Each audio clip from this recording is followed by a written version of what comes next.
My definition of leaders is that inspirer. I inspire people to attack that hill, or to, for my kids, eat right. That's my role as a leader, is to provide that inspiration. And that's the hardest, most gray thing there is in my definition, of course.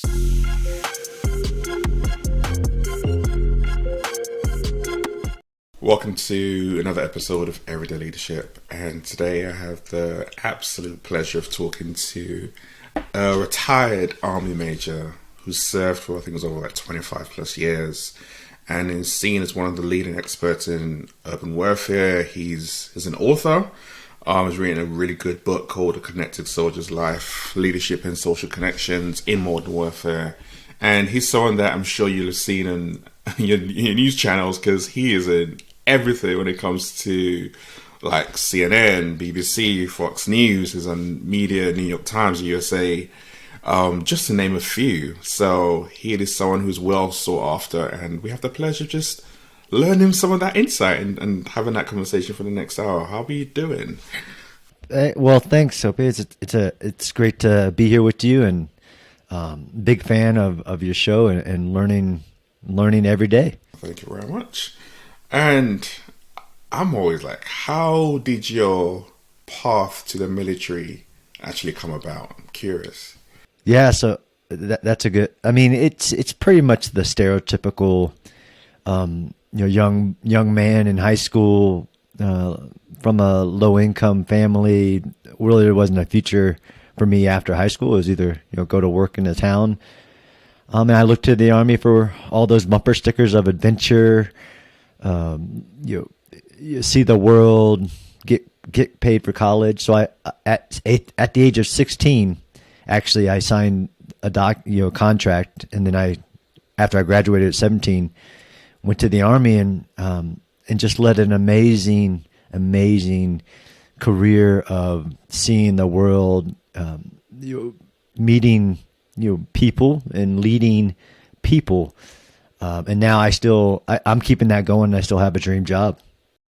Wow. When you think about from when you signed up to now outside of the Army, when you're still involved, was it everything you thought it was going to be, or were there a lot of changes that has come up with your perception of it? Yeah, I mean, absolutely. I tell people I grew up in the military, actually. I mean, my dad left when I was a small boy. My mom raised 3 kids while doing 3 jobs. No real male influence. So when I joined the military, let's say I was a blank slate, could be influenced, and I was. I tell people now too, in reflection, because I'm getting older, I do a lot of reflections, and that's what the book is really, a memoir. I was searching for something. I was searching for meaning. I was searching for who am I? And the military gave me that. So absolutely, it was everything that I could have imagined, but I really didn't know what I was looking for. And I think I discovered that the more years I went into, the more life that was exposed to me, and challenges, and developed me as an individual, as a soldier, as a leader, and as a person. And I tell people now, and in my retirement ceremony, I talked about identity. So the military gave me identity. I was a soldier. I was a ranger. I was a leader, a commander. All these things are complex and very meaningful to humans. And the more I reflect, that was really what I was looking for. I was looking for meaning, identity, community. All these things now are real big passions of mine. Even in my post-military career, or when I talk to businesses, or even if I'm on TV explaining to people what's going on in war, some of it's very human and not that complex.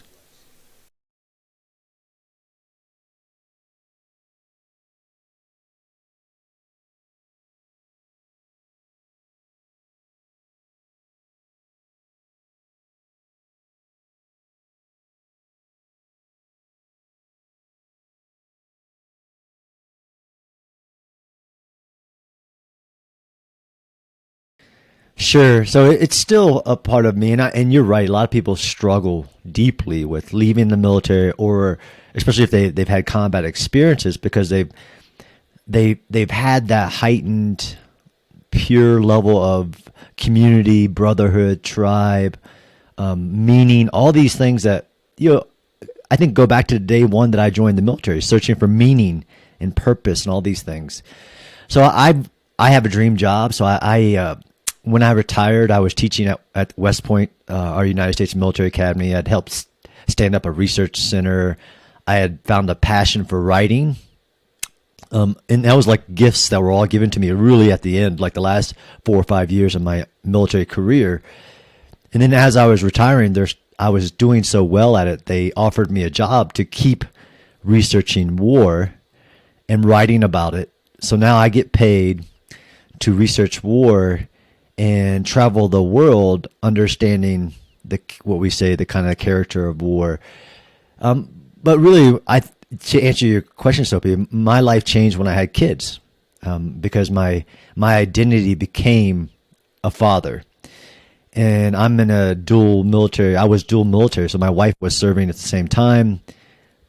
Yeah, I met her actually in Iraq in war.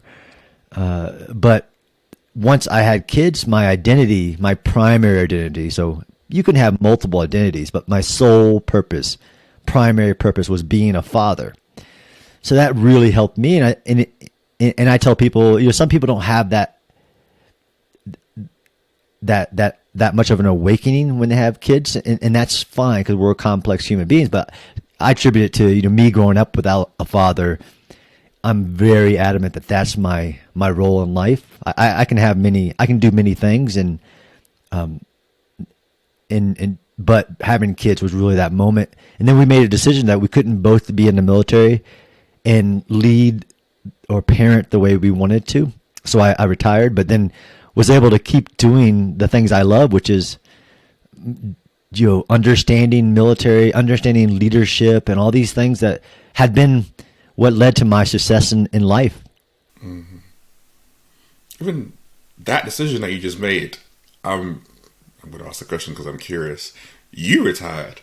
When you were talking in your head, naturally you were thinking, "Oh, my wife retired and I carried on doing something." And you're like, "You retired." I'm like, even that conversation, how did that go down? No, it was.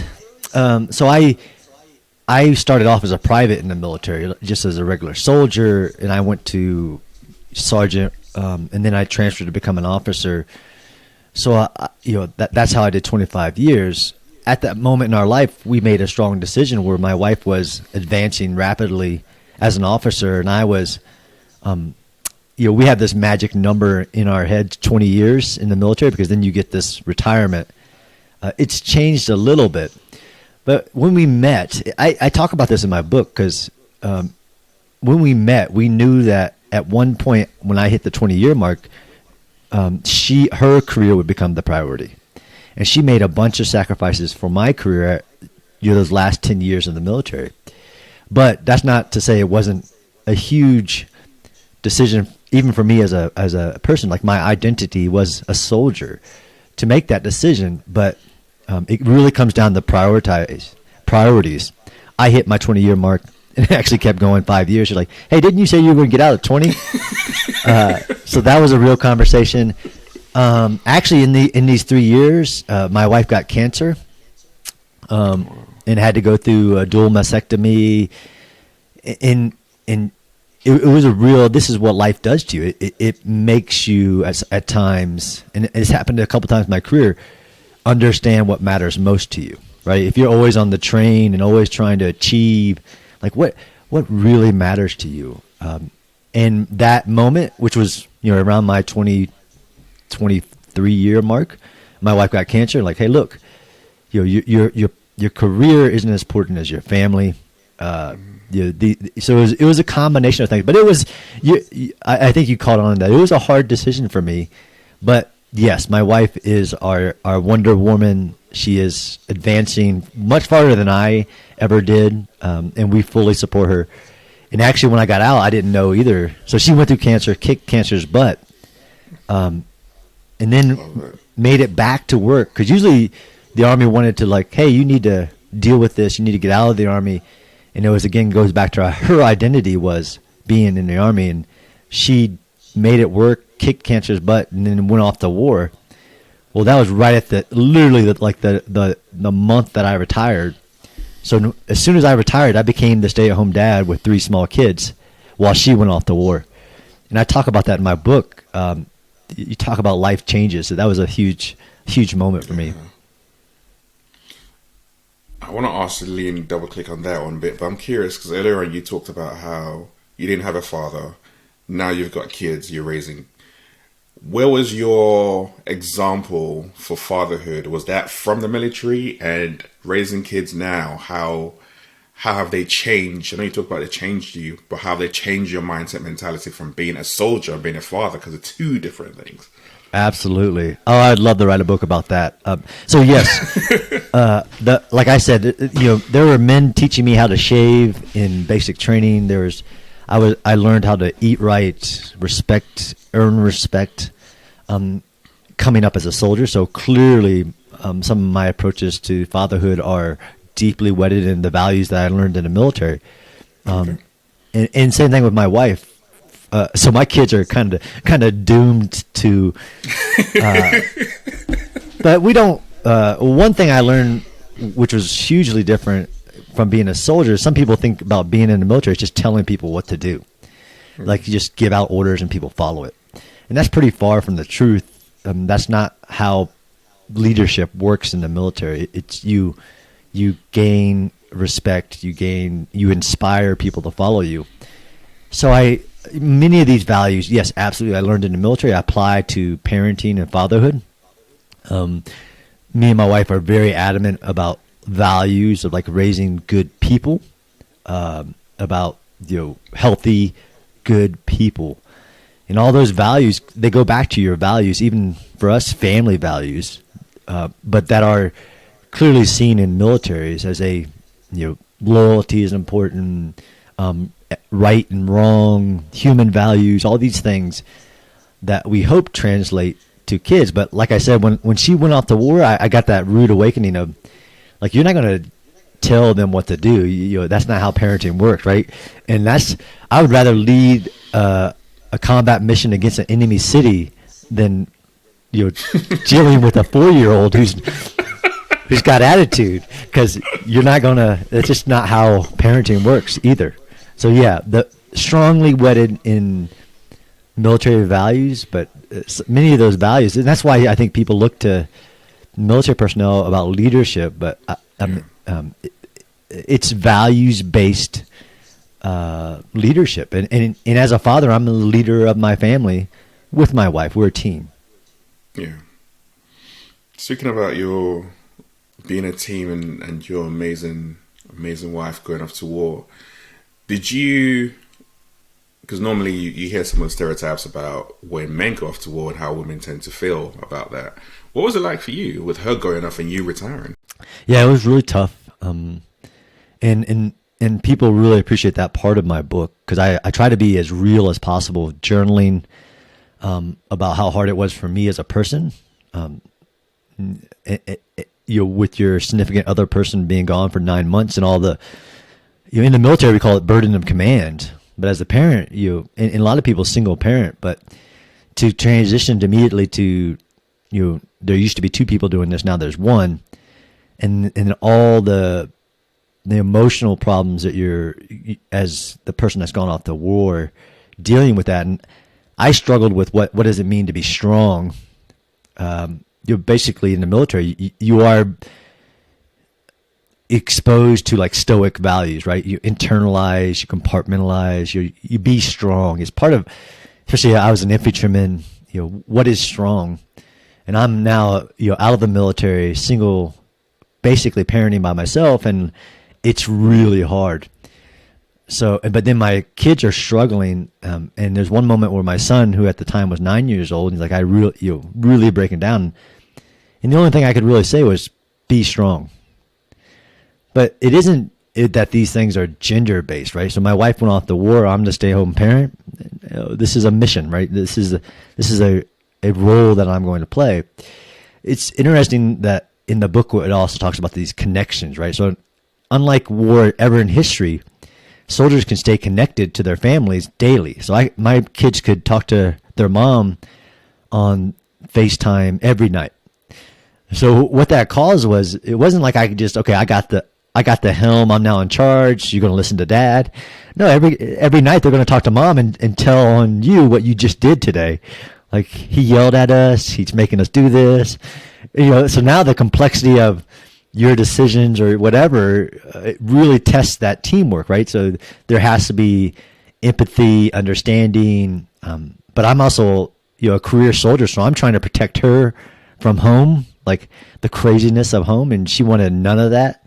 So I had no problems with the switching. Like, my wife is a strong woman, and now I'm the parent. I didn't have any of that issues, but it was the challenge of leading, being that parent in this, but still connected to your partner and doing it as a team.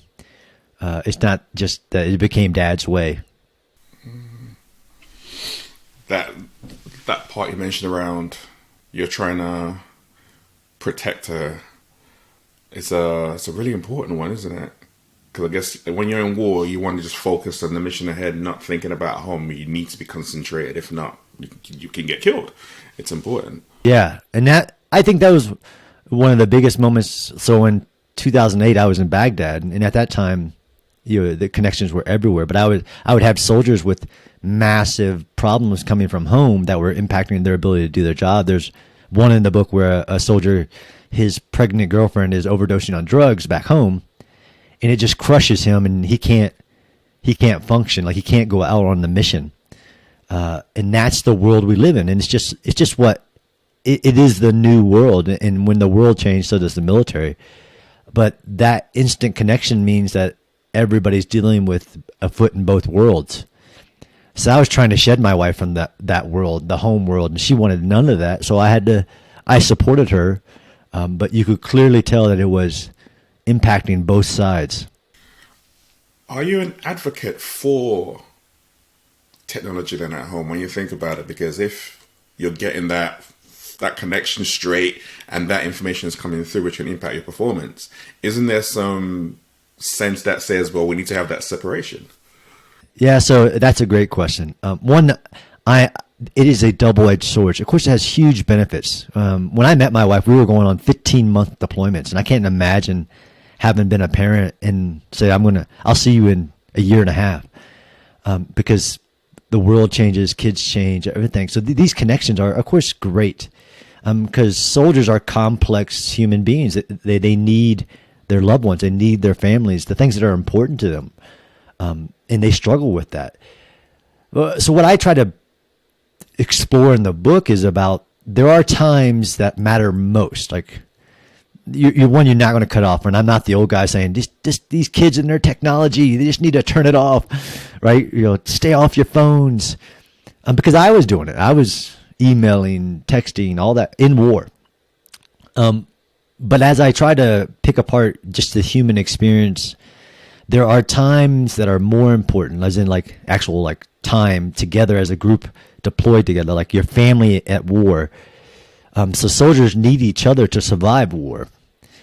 But there are certain moments that are more important than others. And this is what I saw in 2008. Like, they were just spending all their time on lines. They weren't team building. And the military is like, it's like iconic for team building, right? These even retreats and things like that military personnel will set up for other people, because we know that shared hardships bring together a team. But so does eating food together. So it's just spending quality time with another person brings you closer to them. So when you have a connected person, that's fine. They have multiple lives, multiple identities.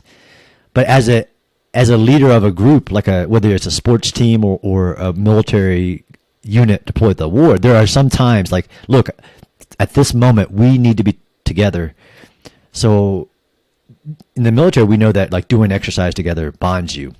But we also know breaking bread together, eating together as a squad or a unit actually builds. And we do that as a family, right? Even in our connected worlds, we make sure we eat together as much as possible with no electronics, quality time, because that's where really interpersonal relationships get built. But even in war, there was times when we would experience really horrible things as a group. And this is one of the first red lights that I noticed as a leader. We were going out on a mission or a combat patrol. At one of the patrols, a small child gets killed, and it's very traumatic to all of us. And we came back to our base, and everybody gets online and starts talking to their families about it. At that moment, it was important for the group to come together and discuss what had just happened. So in general, is that there is time that is very important to forming groups like soldiers or whatever it is. Not all time is important, but there is some time that is really has bonding properties, and some people either know that or don't, but the leaders are responsible to identifying those moments that would create those, we call it cohesion, but those bonds between individuals that translate to performance. For us, it's combat performance.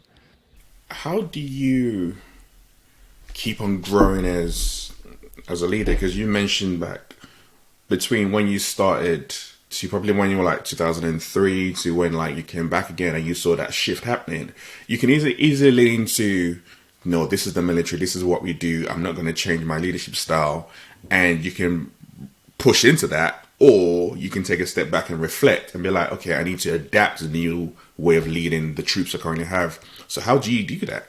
Yeah, I think it goes back to what the military gave me when I joined the Army. There's something in the values that you're always learning, right? So throughout my entire career, there's education, there's training, but there is this actual value of learning is living. Like if you're not growing, if you're not studying and learning, then for us in the military, it means you're not doing your profession, right? There's lots of responsibilities, and I translate that to even my life today, whether it's about parenting or hobbies or my profession now, which is to continue to study the changes in war. We have these things like leaders are readers. I honestly think it's learning is living. Like literally, if you're not growing, then you're not really living. So by growing, it means intellectually. So there's that was somehow ingrained into me in my military career, and I translated to my children, is that you should be learning something at all times and trying to grow and improve, whether it's your fighting position or yourself.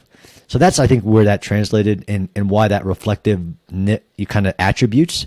And if you read my book, the first part of it is literally just research, like even answering the question of why people join the military, why do they fight, like those are research questions that that element of learning and how to learn was something that which is weird to say, learned in the military, not in school, right? And this is what I try to tell you try to expose your kids or soldiers to things that they interested in and learn. In school, I was learning because I was being told to. In the military, you learn that learning is how you live. It's how you perform as a soldier or as a leader. Is that if you're not constantly learning, then you're actually becoming weaker. So it goes back to that element of strength, right? So was it because you bought into the values while you listen? Because in theory, at school, you're told the more you learn, the more you grow. When you're in the military, it's very, very similar. The more you learn, the more you grow, the more you become stronger. But you tapped into one and responded positively to one, and the other one you completely ignored, which I also did when I was at school. So what is it? Was it the fact that you have to be value aligned with whoever's telling you that, and that's what makes it make more sense and makes you want to buy into it? Yeah, it's a tough question. So, I mean, values can be told to somebody or they can be embodied. If you would have checked in on me at like 4 years into the military, I would have been like, yeah, that's the values. I'm supposed to be doing these things. Like, really, when you come into the military, you just do what you're told, and that's pretty much. I think there's an element of training. You're always oriented towards a test or a goal, and just being better became my goal. So, in school and when I started the military, there was a test, right? There was some type of test. and a lot of people train towards the test. Something happened in my career to where the test became getting better, getting stronger, getting more knowledge. Knowledge is power. All these things that people say, but literally the goal became improving. Maybe it's because I had a lot of bad, like I said, the cancer. When I took my company in Iraq in 2008, there were so many problems. It was almost overwhelming. But if I look back at it reflectively, it was a test. It was a test of everything that I had done up to that moment. Like, are you ready to do this? Are you ready to lead in adversity? I think life gave me tests that made those values really sink in. Because values can be tested. Like, I can test your ethics. I can test your core values of why you say is important to you. And the military is a great life experience that will put you to the test. And we have schools even that I can test your heart. I can test your integrity. Well, life put me to the test in many situations where that value of if you're not learning, if you're not growing, then you actually go in the wrong direction. You don't grow. You can become weaker. So how do you break that down to people now with the work you do, especially in when you go into businesses and you have that conversation around you as leaders need to grow, but also around the team cohesion? Because as you were talking, it's interesting. I was like, is the military the first real experiment of hybrid working? Just reversed, which is you go away for deployment for 9 to 15 months and you come back home for a short period of time and then you go away again. It's kind of what came into my mind. Yeah, I think so. As a leader, as a parent, they're always watching, right? So what you do matters more than what you say. So when I now as a I put in parentheses expert. I think I'm a student of of urban warfare, although I'm considered one of the world's leading experts. It's not because of what's in my title. It's because when I talk, you can.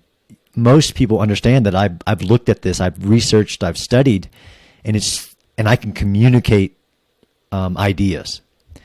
I think that's where I show in this hybrid. Leadership is about leading humans. If you can't communicate ideals, that's that inspiring your kids or inspiring your soldiers. I love speaking to people about what it is I learn about, and I show. I travel the world trying to grow and learn, and I'll take time to explain things to people. Right, so that's me walking the talk. If I can't explain to you about like urban warfare, then I can't show you that this value that I say is important. So, that's the worst type of leadership is with just telling people what's powerful. If you can't communicate it in a story, if you can't show them that there is benefits to this process of learning, hopefully that gets to what you're saying. But even in my kids, if I can't explain to them, right? So if I can't communicate, they're not going to do the things that I want them to do. There's some element they'll do what I tell them to, but leadership is also about role modeling. Like if they can't look at me and see the value in what I'm saying, then they're not. Then it just goes in one ear and out the other.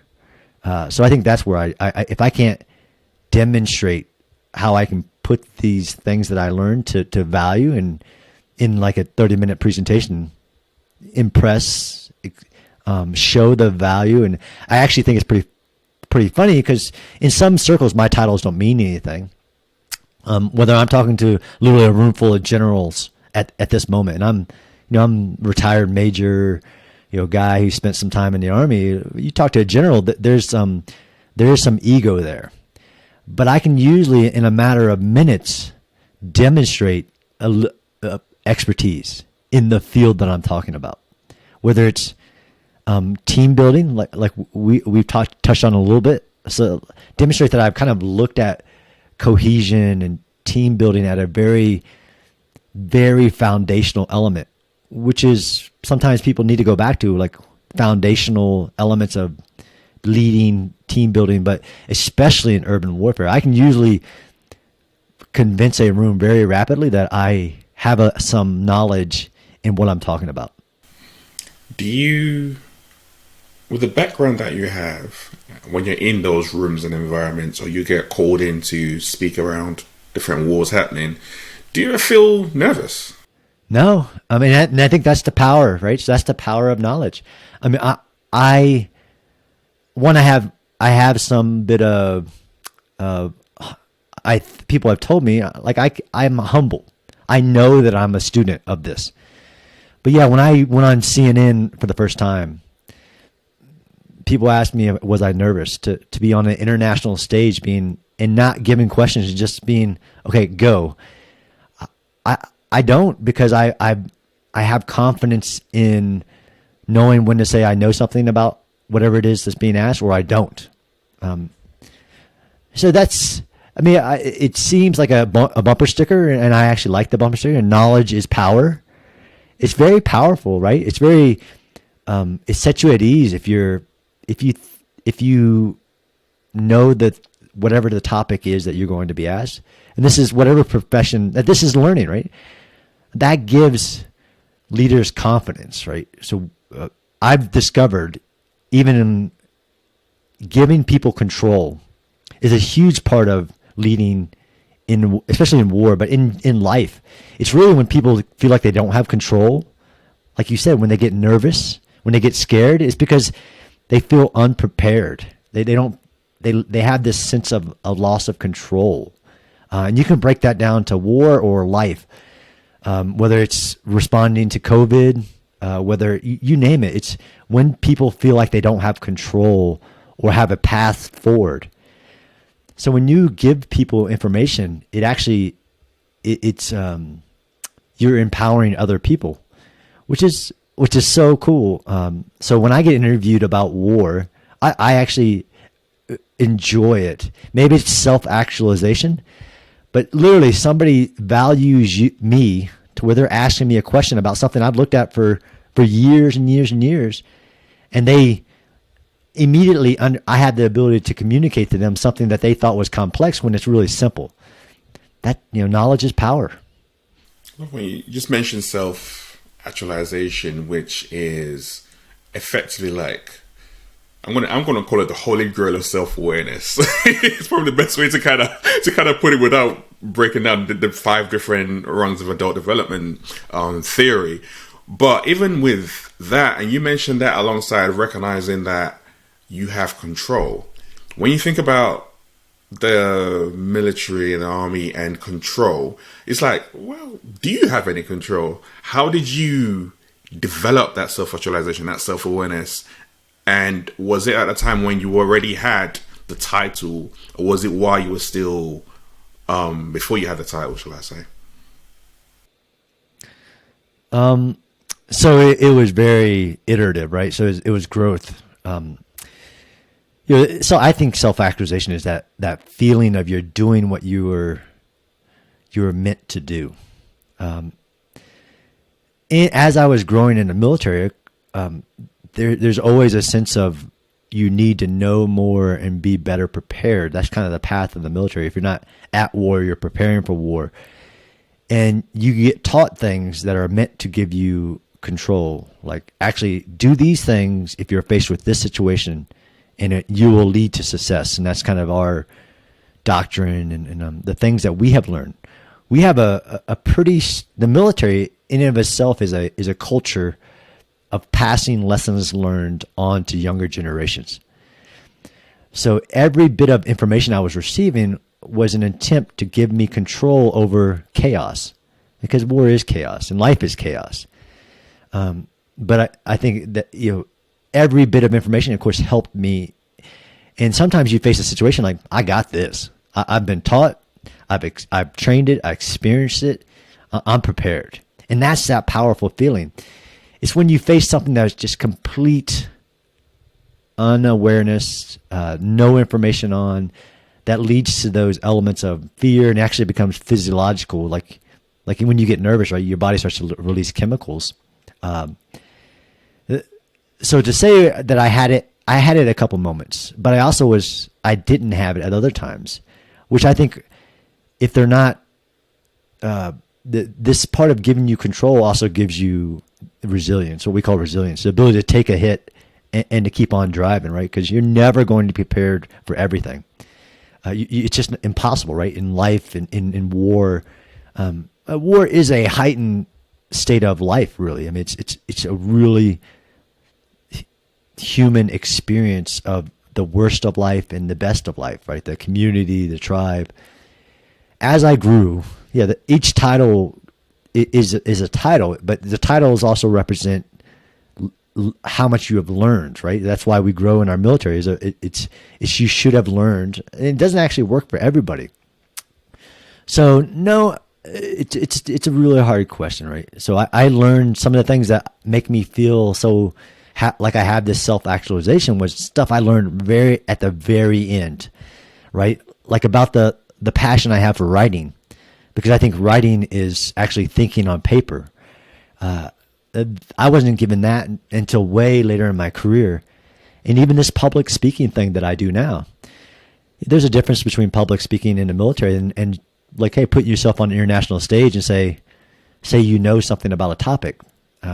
So it's developmental, right? And that's why I don't consider myself an expert in anything. I'm a student of a lot of things. That was because I was given that pursuit. So when I say I've hit self-actualization, is I've figured out a role for myself that it feels right, that I'm always learning. And people will ask me along my path to explain things to them, which is awesome. But my self-actualization isn't that I'm an expert. It's the fact that I'm a student of my domain, but also of life.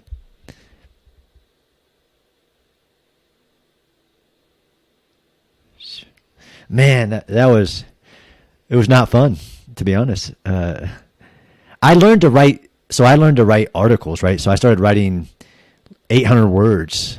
It got easier as I did it more. Although I think it's Mark Twain that says, your writing's easy. Just sit down to a typewriter and bleed. But I learned how to write short things. I was writing for New York Times, Washington Post, all of that. That's a different type of writing than writing a book. But I wanted to write. It was a challenge, right? Setting goals for yourself. So it was a challenge that I committed to, was writing a book. And while that sounds, that should be pretty easy, it was one of the hardest mental things I've ever done, is to put something together to encompass a full book. So I learned so much about the world of writing a book. There's actually, it's a world of itself, whether it's the publishers, the agents, the marketing, which is great. I get to do what I think is important, which is continue to learn. So now I know a lot about the process. Like I was literally YouTubing, which is the power of telecommunications, right? I was YouTubing how to write a book, right? Because there is industry standards for how a story is constructed, and but that's the gift that the military gave me, is to show you how to learn, not what to learn. That's part of the process. You should get that in school, right?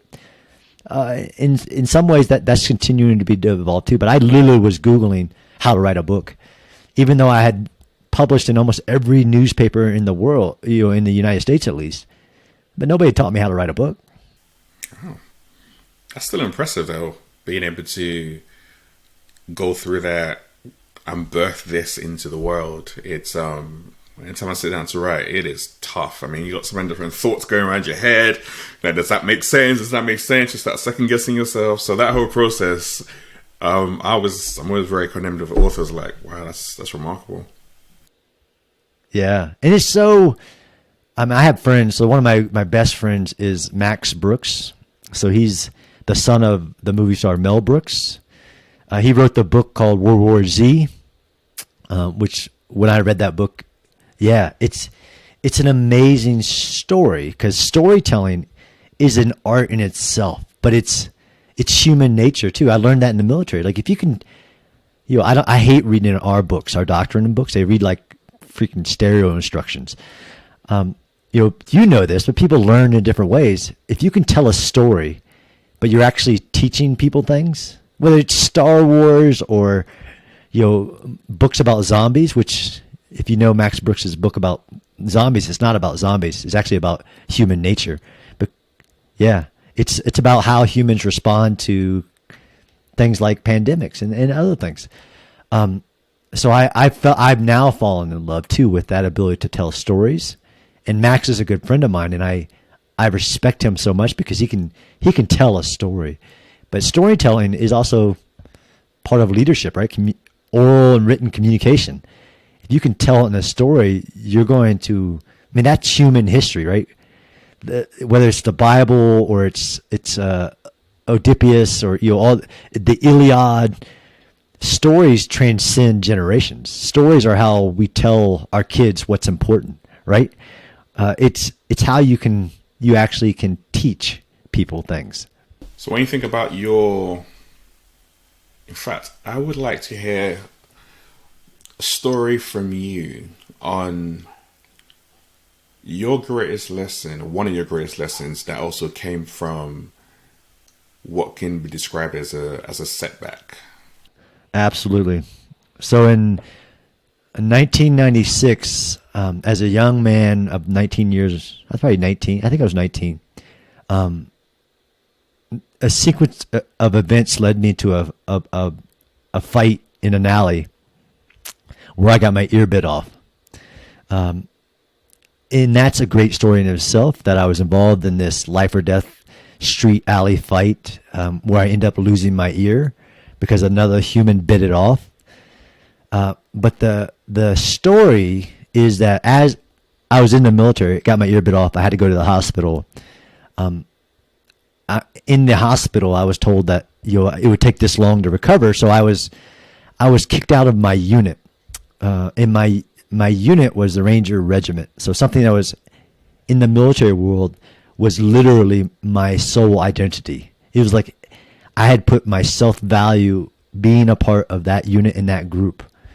And when they told me that I was going to be kicked out of that unit because I couldn't wear a helmet for anymore, I had a life crisis. And it sounds trivial now that you look back, but at the moment, it was my primary identity.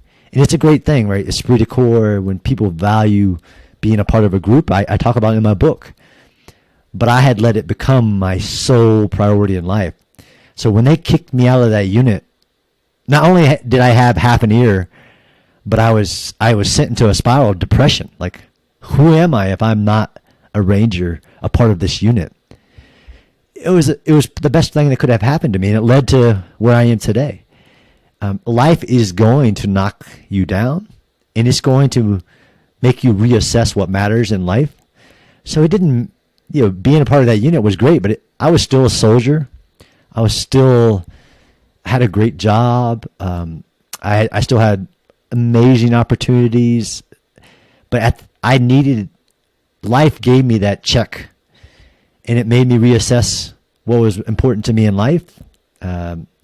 And I went on to be a better person because of that. I was then given the opportunity to do amazing things in my career because of that setback. So I think that was the first time I was taught a real lesson on, hey, look, stuff's going to happen. You're going to get cancer. That doesn't mean life's over.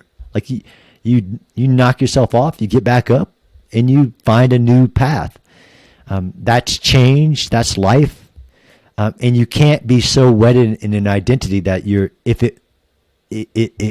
it destroys you if something changes. So that I tell that story, one, because it's a cool story about the ear, but it was the first time I think in my adult life that I got that first check on reality.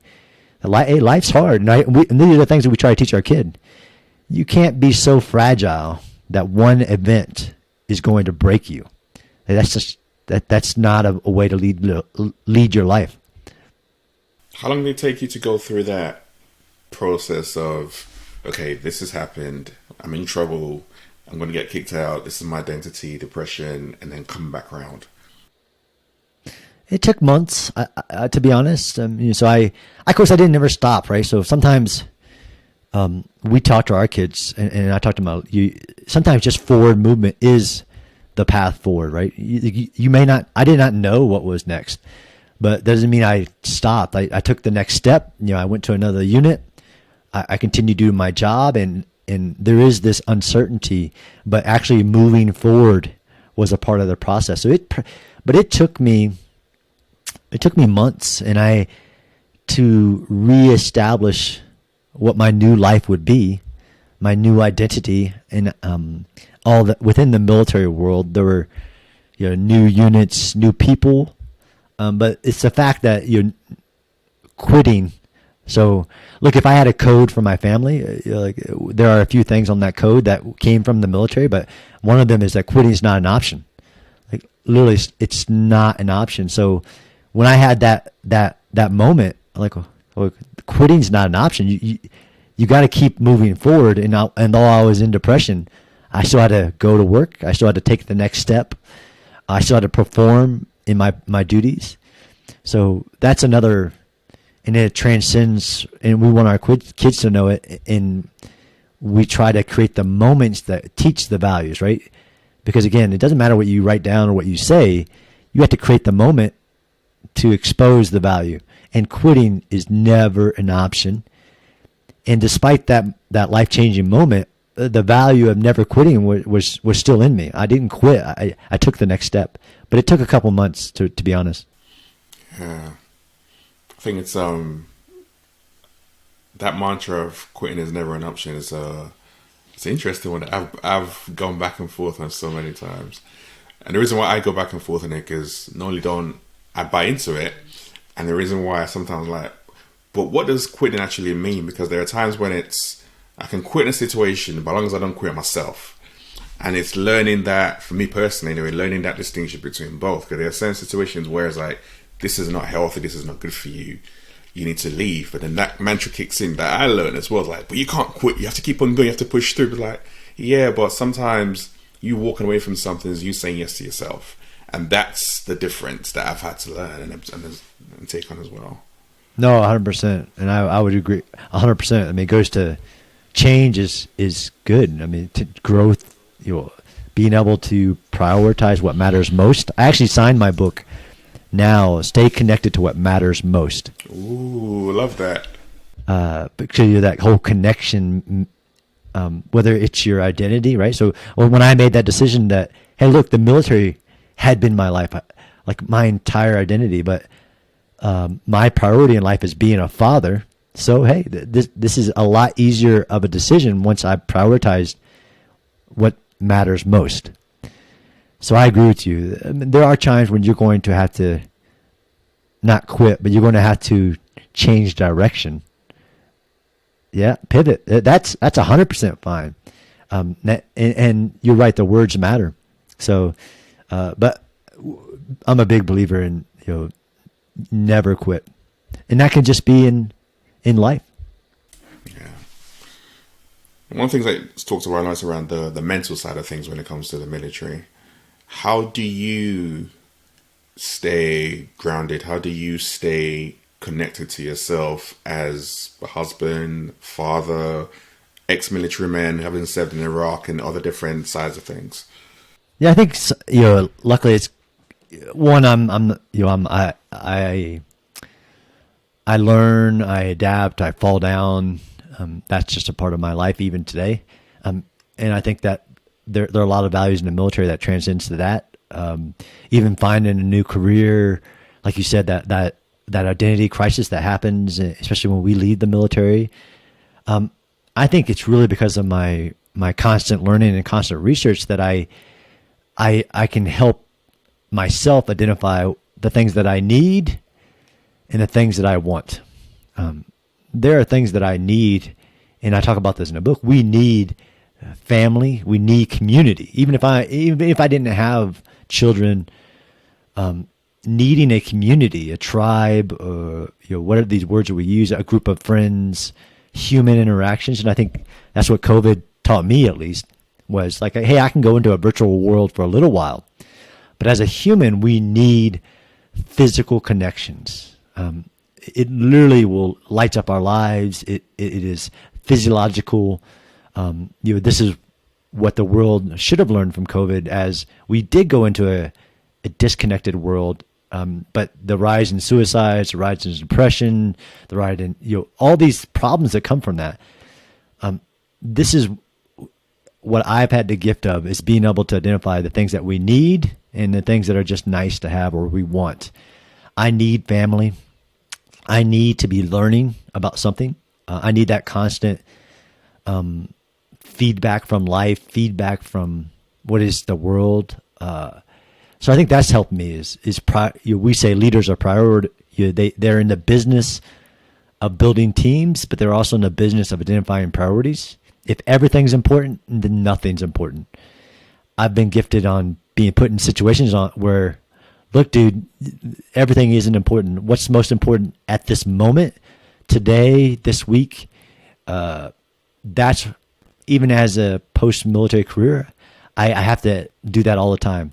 Like, we want our kids to do a lot of things, but like there's some things they need, and we actually go through a drill with my oldest kid, because it's they're developmental as well. Like, okay, what's most important to you in life? What are our priorities? Well, family, school, friends, sports. Like, but it's just a drill, and like, what are the things you need? What are the things that matter most? Do your kids want to go into the military as well, taking after mom and dad, or? Absolutely not. Which is interesting. So it's our old. We have 3 kids. At this moment, they're 11, 9, 7. So life, what they're interested in changes sometimes day to day. And we're just about exposing them to as much of life as possible, because it's about broadening them. We think that's one of our roles as parents. Yeah. But my son, we were at West Point, at really a military academy that it's an amazing place, and he just said, I don't want this, and now we're gonna let him make those decisions, of course, and let all of our kids make those decisions, but we'll see. But as of right now, maybe it's because of that deployment. That deployment really impacted them, and it was hard for them. So this is our job, is to role model these things. I would love that they did, but of course I'm going to love them no matter what they do. I think it would be fair to say that you break a lot of stereotypical norms, not only through the fact that right now, for example, you're a stay-at-home dad, but even writing in itself, sometimes that's not seen as the most manly, masculine thing to be doing, let alone coming from someone who was in the military. Did you ever get any backlash? Did anyone make any comments, say anything to you when you started to do this, and even ever since? 100%. Actually, that's more the story than not. Luckily, I was exposed to amazing individuals who said, even if you're in a group of people that don't value what you're doing, but you're centered on what you think is important, sometimes it is a lonely path. But yeah, absolutely, it's interesting you asked that. Even in my writing career, towards the end of my career, like, people will say sometimes to you, I wish I had the time to write. Like other soldiers, right, that are doing what they think is most important. And I always found that comment so interesting. Like, of course, we all have time to do things. You just don't value the process of writing. Okay, that's fine. I've had to, luckily, I had these centered values, sometimes chart off on my own path, and even the book writing, like you name it. It's because I was given that gift to know that sometimes the path you're on may be a lonely path. And this is entrepreneurship, you name it. Writing was one of those things for me, where all the time people would, I wish I had the time to write. Or some people, once you start doing it, think that it's easy. Like, it's just easy for you to do that. Like, no, it's not at all. I think the struggle is important, because I'm learning to do something.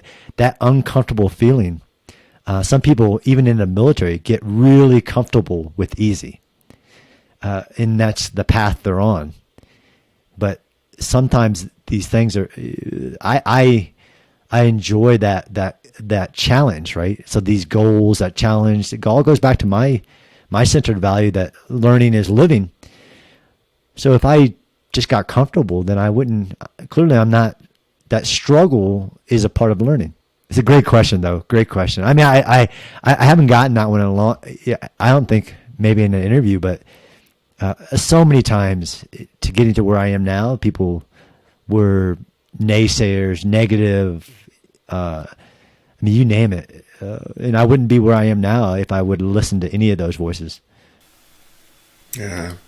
And there's we're talking about like that growth and that development, even in the adversities that we've faced from people and their comments and their statements, it only makes you stronger.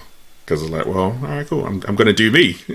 And when I do me, you're going to be the same person who's like, oh, wow, I wish I could do that. Because like you said, you're being very intentional around it. And it's also setting an example for your kids, which, as we all know, is something super important to you, where it's like, be willing to carve your own path, regardless of what other people say. 100%. One of our values is be a leader. And it's not just it's not, that's the bumper sticker, but it's actually, don't look to others for your self-value. So when we say be a leader, it means for us, we're trying to explain to them, like, I don't need other people to validate me. Like I can, if I think this is the right thing to do, then I move forward on that path. So it's the bumper of be a leader. It is not looking to everybody else for your own value. So is that how you define leadership? So I provide. So if you force me to give you my definition of leadership, I want to hear it. Yeah, it's so I'm going to steal from the military because I think the military actually gets it right sometimes. So the military and John Spencer defines leadership, the process of providing people the mission, like tell them what to do, the reason, the purpose, and the inspiration. Now that's my definition, but the first two are kind of easy. Sometimes leaders I needed to be reminded, like, hey, that's your role. You set the mission, you set the task, the priority, and you have to tell them why. Like those are kind of easy things in the military, but that last one is inspiring people is the one that is the hardest. And even in my role, which is where we started the conversation, right? As a father, like I can tell them what's important. I can tell them why I think it's important. Like, hey, look, we got to eat right. But if it's that inspiration. So I think leaders, my definition of leaders is that inspirer. I inspire people to, whether it's to attack that hill or for my kids, eat right. That's my role as a leader, is to provide that inspiration. And that's the hardest, most gray thing there is in my definition, of course. In your, I'm going to call it the learner's mindset that you have as you look to the future, what is next for you? What would you like to achieve? That's a great, so I the world that I live in, so the topic that I have, which is, if you get into academics, some people look at PhDs as kind of experts, right? But if you know what a PhD, a doctor is in my fields in academics, it's somebody that knows a lot about a very narrow topic. Mm-hmm. So I have the gift of this topic of warfare and fighting in urban areas like cities. I mean, that's a huge gift because I can never discover the end of that, right? Whether I study the actual science of cities, like mega cities, smart cities, feral cities, or fighting in urban areas from Ukraine to Taiwan. Like my path forward of learning is endless, and that's great. Like I'm never going to hit the top and say, okay, I know it all in my field of this learning. But especially in parenting and all that. So I have goals. If you ask me, like, what are my next goals, right? Because I think people need that too along this path of learning. You get to have goals, whether it's having something published, you're presenting to a bigger forum. I presented at the United Nations, NATO. Those were all like these intermediate wins that I needed. I have more books on. I think this book thing. I haven't really figured out this book thing, which is storytelling. I've created some stories that are very like that go viral, right? We didn't mention how I wrote a book for Ukraine when the war started to explain to civilians how to fight, how to defend their cities and their blocks. And that was another moment, I think, of self-actualization. One, I did it with no affiliation, right? I didn't do it with my job. I did it as a guy who's been studying this topic for a while. Well, I created a book that went viral, and hundreds of thousands of copies were printed across Ukraine. And of course, it was 100% for free, but it was another life moment for me, is that I had set myself on this learning model. I learned something about a topic that people then needed, literally entire millions of people needed in a moment of stress and life or death situation. It created, you're going to have huge wins and you're going to have huge losses. That was a huge win for my life values, is that somebody needed the information that I had been collecting, the knowledge that I had been collecting, and I was able to translate that into something really understandable for millions of people. Wow. It's stepping into the gap, and stepping into the gap in a way that is, it's just you doing you. Like I said, there was no affiliation whatsoever. It's just you writing what you know. And I call that being in flow state. It's that purpose space where you're just doing you, and it's making an impact. It's making a difference because you're just pouring out what you know time and time again, and it just flows so easily for you, which is absolutely amazing. I mean, I can imagine what impact that book made to people, just being able to read that and navigate a situation like that's just turned their life upside down just in an instant. Yeah, I'm a huge fan of the theory of flow. There's a couple of books on it, but it's just really the state of hyper living, where there's this book by this psychologist that literally the book is called Flow. It really impacted me as a pursuit of life. Is that's the true element of happiness, is when you're in that flow state, and you can be in that flow state whether you're gardening or you're writing a manual for people how to defend their cities. I was in that flow state, absolutely. I really interesting that you said that word, because it means a lot to me. Oh, okay. I'm going to check the book out, because now I'm super curious as well. And I was like, I want to read that actually. Yeah, it's crazy that this guy is actually researched and figured out that there's actually a formula to entering that state, that flow state. It takes there are actual conditions that have to be met, and one of them is actually feedback. So whether you're a race car driver or whatever, you have to have feedback, like a chess player who's in a grandmaster. One of the elements of flow is that it isn't easy. It actually becomes almost like auto control, but it's actually, you're getting feedback in some mechanism to even know that you're doing the right or wrong things. It's fascinating. What's the author's name? It's hard to say. It's like Mikhail. It's a very long term. Okay. It's come to mind. As soon as you said that, I was like, Mihalai. Yeah, it's a real hard name. Yeah, but it's really just called Flow, and I think there's a subtitle to it. If you Google or if you do an Amazon check, but there's a longer. There's a formula to achieving that state of flow, and he found it in just in all around the world, in different people in different lives where you find people that are just so happy, and sometimes they're doing a thing like, how can you be happy doing that, whatever it is, but because they've achieved that flow state. And I think, Sophie, that goes really back to the military. Like some people in the military get exposed to a flow, whether it's literally war, fighting, but they're actually in this heightened sense of they've trained something and done something, and they're getting feedback from a worthy adversary. Some people will go throughout life and never get flow. You're right. In writing, I get it because I struggle in writing. But when it comes together, it feels so right. Where can people find out more about you, get more of your writing, and really tap more into that experience that you just shared the last hour or so? Sure. So I'm, although people say that I'm anti-technology, I'm not. So I'm on all the social media platforms. I even have my own podcast show. But if you on Twitter, I'm Spencer Guard.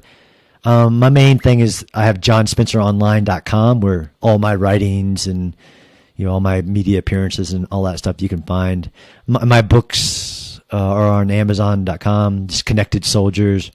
I have one coming out next month called Understanding Urban Warfare. If that's an interest of people, but yeah, I'm out there, so it isn't that hard. And all the website, the podcast, which is the Urban Warfare Project podcast, all the links, everything will be in the show notes because I want people just to tap more and more into what you got to say. But it's been an absolute pleasure. I knew I was going to enjoy this before we got going. So for me, it's been great. So really appreciate you sharing your experiences, John. Well, thanks, brother. I mean, talk about some deep questions. And really, life is about connections, and that's the beauty of this. Is I feel like we connected because, man, those questions were tough. You answered them skillfully, just like a pro. Thanks so much. No problem. This is Everyday Leadership. We'll see you next week.